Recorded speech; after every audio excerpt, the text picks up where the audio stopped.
The crowd was packed shoulder to shoulder. Every man, woman, and child shouted and waved pieces of paper, their contents indiscernible, in frantic attempts to gain the attention of the U.S. Marines and Air Force special operators standing on the wall above them. The promise of a new life lay just beyond the Americans guarding the gates. Sunset was less than an hour away, but the temperature exceeded 90 degrees Fahrenheit, and the air was filled with the stench of sweat and human excrement from the desperate souls who had been waiting outside for days with nowhere else to relieve themselves.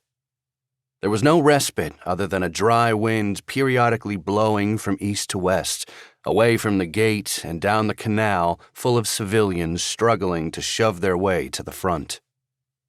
Most of the crowd had no reason to be there. They had no connection to the U.S. government and no legitimate claim to U.S. protection. Many had remained on the sidelines during the decades-long fight against the Taliban. But most of them posed no active threat either. They knew that Afghanistan's U.S.-backed government was no more, and that Sharia law, enforced by the Taliban, was on the horizon, and they desperately wanted to find a way out. Some had showed up because they had sincerely believed social media posts saying that the Americans would take anyone who wanted to leave. For men such as Amir, the others' motives didn't matter. He had a right to be there, and he was trying to push through the throngs to take his wife and 4 children to safety. He had served as an interpreter for U.S. Special Operations Units and the Defense Intelligence Agency, DIA, for nearly a decade. As such, he had an advantage over the hordes holding up the clearly forged admission documents. U.S. troops were looking for him and had given him a call sign to confirm his identity. The U.S. veterans and intelligence operatives he'd served alongside, now back in the United States, had arranged it. Amir could see Abbey Gate.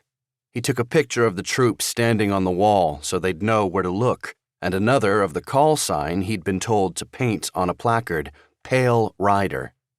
Then he took one more of his 2 sons and 2 daughters standing below him in the crowd. His younger son stood on the far left of the frame, and his 2 daughters stood on the right.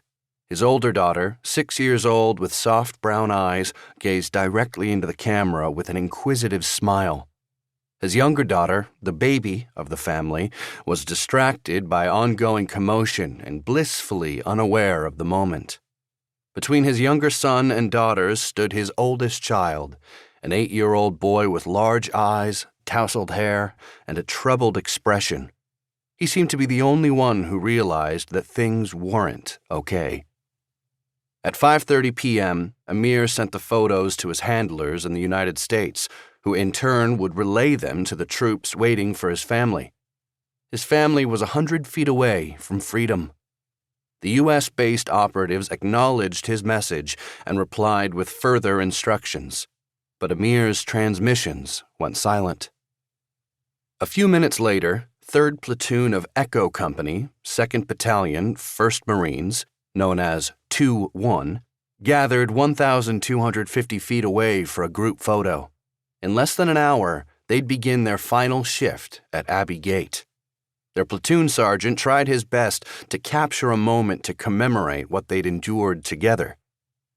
He took a few shots, then told the platoon to turn 90 degrees and face toward the gate, where the fading sunlight offered the best picture.